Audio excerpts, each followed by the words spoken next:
This is my father's briefcase from American Motors Corporation, back when the getting was good, making hay while the sun was shining. And now they are asking for major bailouts. Not going to happen when you're flying coach or driving in a fuel-efficient rental.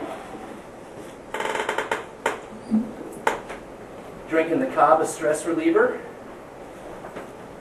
I just got a new PDA today. This is a paper palm. And I was looking for where you don't even charge it, and you can burn it when you're done. I recently applied for a job at UPAF for Member Services Coordinator, so that main number in there is my gateway to possibly being gainfully employed with a nonprofit, which would be a dream come true, to actually do a job that you were happy about when you got home at the end of the day. All right, storytelling night, also known as fire, cave walls, mosaics, portraits, landscapes, radios, TVs, and computers. I'm going to just kind of do a brief story, and then because I'm so used to when I read, I'm so used to doing poetry readings that I'm going to leave you with 3 simple winter poems to think about on your wintry ride home. I've never really written stories in regard to specific characters or situations until Peter asked me to be part of this event. And I started to really think about, you know, what storytelling has meant to me growing up, and what it meant to my family when I was very young. And I guess I really haven't had to write many stories because a lot of the people I know are stories themselves. You know, and everybody here that I can recognize is part of that kind of fabric. The real story I adhere to are the characters that exist in my real waking life. And in my dreams, these people and places shift in focus and familiarity. They form new people.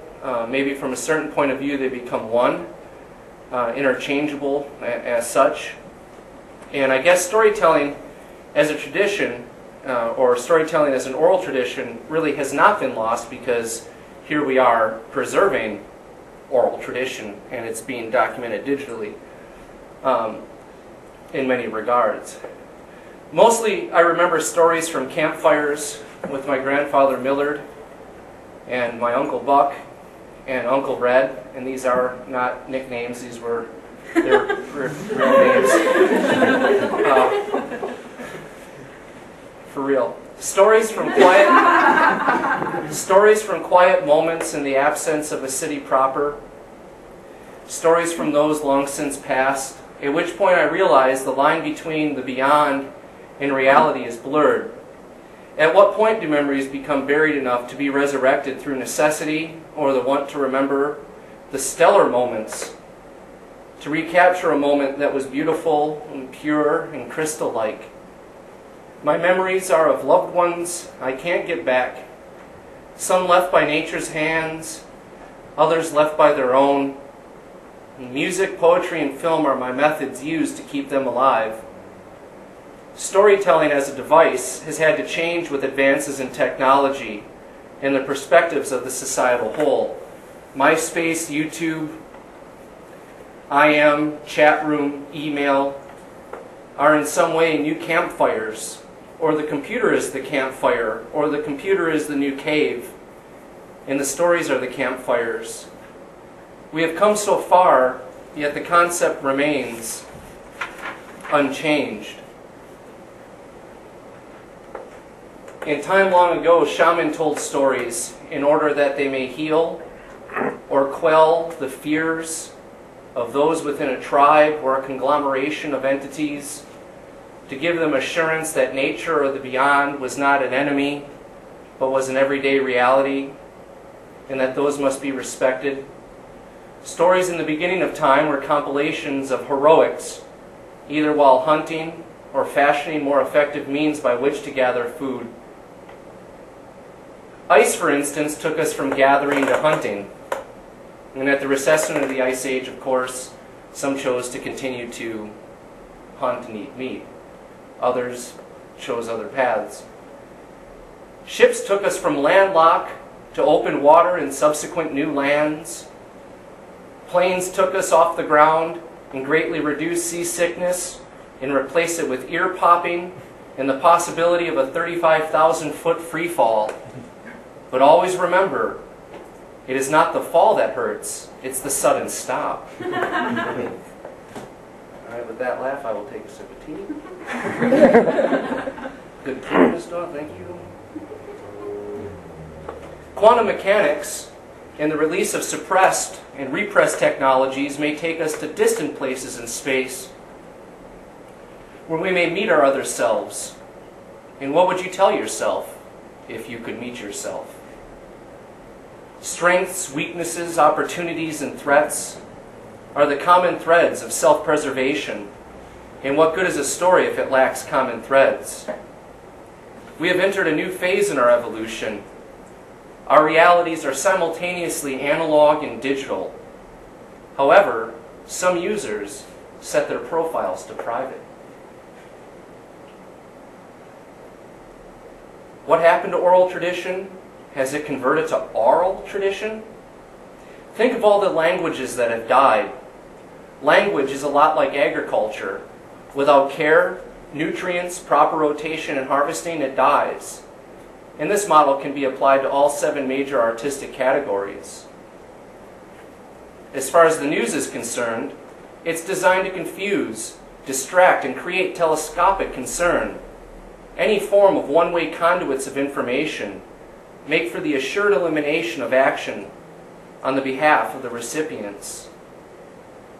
The enemies of storytelling are great in number. Throughout the ages, they have infiltrated our schools, our churches, our government, and our homes. Think of the stories the current White House, not the elect White House, could tell if its walls and rooms and hallways could speak. The same goes for teachers' lounges and rectories and convents. The suppression and the displacement of storytelling. But oh, the traditions unfortunately die off with heroes like Utah Phillips, Hunter S. Thompson, Spalding Gray, etc. And I've compiled some leading factors in a decline of storytelling. Going back to the 50s, TV dinners. In the 80s, 60-hour work weeks. In modern times, CNN. And even just today, non-stop global suffering. Hold sacred the moments you have with a loved one or a dear friend in confidence. Hold sacred the fleeting glimpses of assurance within this reality of illusions. Hold sacred your ability to speak, to convey, to receive, to believe in something.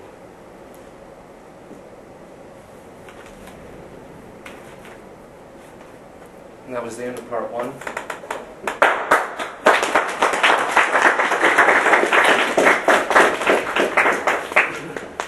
And then 3 short stories about snow, and I'm done. Thunder snow. The squalls return and move across the Great Lakes like white dragons from the north. Armed with cruel cyclonic breath, they thrash about, waking old ghosts from peaceful slumber. They once sent the steadfast masses of this northern land into Wendigo psychosis. These dragons leave no one spared. These dragons stir long-forgotten emotions. These dragons cast spells of cold and lonesome. Like frozen dust, like a blinding flash, like horror from our ancient past. They watch and wait, and when you finally rest, their wings snap taut again. And one more and I'm done. And this is called the weather of magic. This is the true weather of magic, born of thermodynamics in the hydrologic realm, magic cast down from the unseen. It is the space between branches, the distance between waves, the time between seconds, the unfolding of frozen breath, the trance and pulse of wind-whipping eyes, burning through clothes, passing through town and country, modeling our weary brow. This magic makes for heavy sleep. This magic makes for heavy dreams. Thank you.